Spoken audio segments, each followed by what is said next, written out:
मी ग्रीष्मा दातार, तुमचं माझ्या चॅनलमध्ये खूप खूप स्वागत आहे। तर आज मी तुमच्यासोबत एक रेसिपी शेअर करणार आहे आणि ती काय रेसिपी आहे तर त्याआधी मी तुम्हाला साडीची माहिती सांगते जरा। तर ही मी जी साडी नेसलेली आहे ती इकत साडी आहे आणि इकत साडी पोचमपल्ली इकत हे हैदराबाद मध्ये जास्त बनली जाते साडी। तर ही हातमागावर तयार झालेली साडी आहे, इतकी सुंदर आहे आणि रंगसंगती तुम्ही बघू शकता, छान इंडिगो आहे आणि त्याला कॉन्ट्रास्ट पिकॉक ब्लू कलर आहे। आणि ही साडी आहे ना, विशेष म्हणजे काय, माझ्या आजी सासूबाईंनी मला दिली आहे। ही त्यांची साडी होती आणि मला आवडली तर त्यांनी मला दिली। आणि दुसरं म्हणजे खासियत मी घातलेली आहे हैदराबादची, ती म्हणजे पर्ल्स। हैदराबाद पर्ल्स हे खूप फेमस आहेत, मोती हैदराबाद मधले।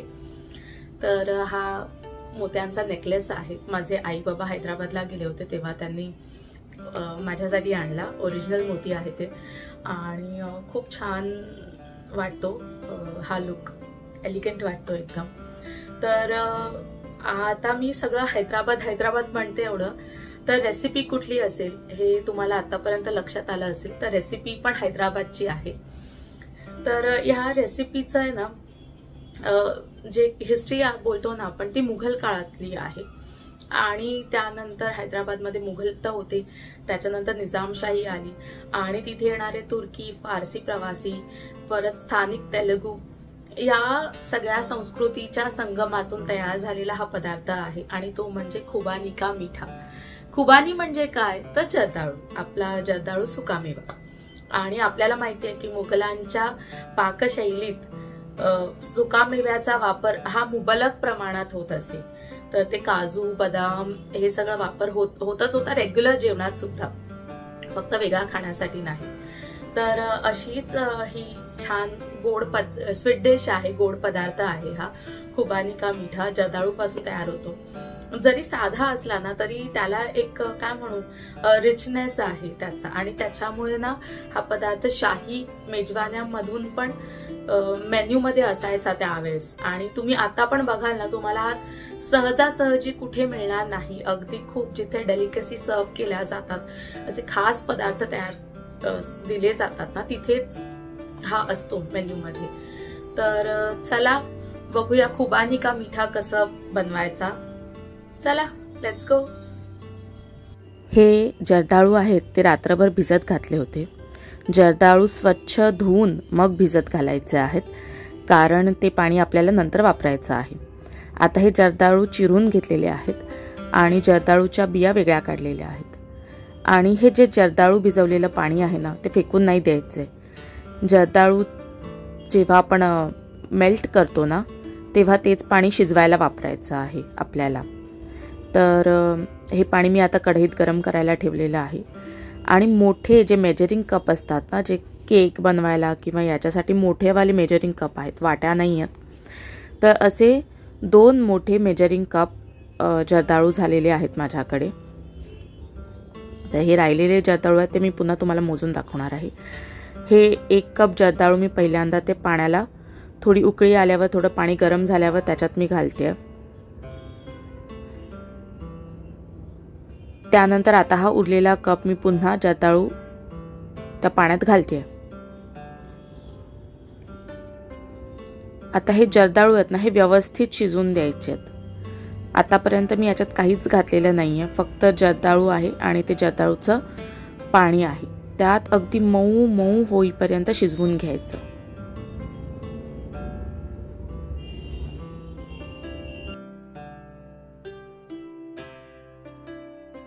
जितके जर्दाळू त्याच्या अर्धी साखर वापरायची आहे।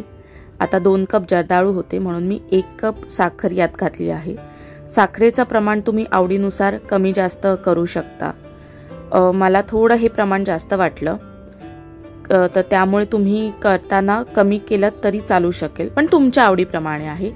जर तुम्हाला गोड आवडत असेल तर तुम्ही गोड हे प्रमाण तसंच ठेवलं तरी चालेल। आता हे जर्दाळू व्यवस्थित शिजलेले आहेत। मिश्रण थंड करून घ्यायचं आणि त्यानंतर मिक्सरमधून काढायचं। अगदी त्याचं गाळ झाला नाही पाहिजे, थोडं एक मार्मलेड जसं असतं ना, चंकी टेक्स्चर, तसं त्याला करून घ्यायचं आहे. आणि हे जर्दाळू असे व्यवस्थित शिजले पाहिजेत. आता मी तुम्हाला त्याचं प्लेटिंग कसं करायचं ना ते दाखवते.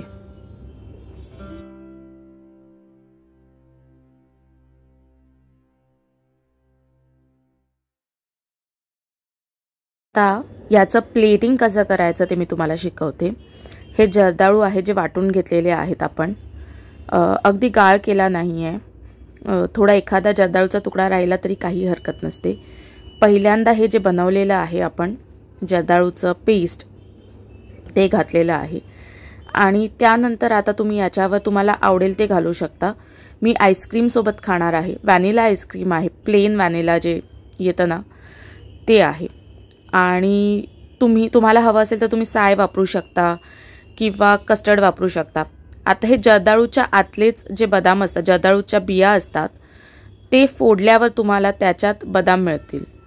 तर ते वापरून मी सजावट करते आहे. आणि आता तुमचं हे खायला रेडी आहे खुबानी का मीठा. तयार आहे हैदराबादी खुबानी का मीठा. बघा किती छान दिसतंय. तर हा पदार्थ तुम्ही एकतर मलाई सोबत देऊ शकता, क्लॉटेड क्रीम ज्याला म्हणतो आपण तसं, तर मलाई सोबत देऊ शकता किंवा कस्टर्ड सोबत देऊ शकता किंवा व्हॅनिला आईस्क्रीम सोबत देऊ शकता. मला पर्सनली व्हॅनिला आईस्क्रीम सोबत आवडतो खायला, कारण ते छान असं थंड आणि असं छान लागतं. आणि ह्याचं टेक्स्चर आहे ना थोडं जॅम नाही, म्हणजे चंकी असतं ना, तर त्याच्यामध्ये खूप छान लागतं. व्हॅनिला आईस्क्रीमचा फ्लेवर वेगळा आणि जर्दाळूचा फ्लेवर असं ह्याच्यासोबत खूप छान लागतं. आईस्क्रीमसोबत मला फार आवडलं खायला.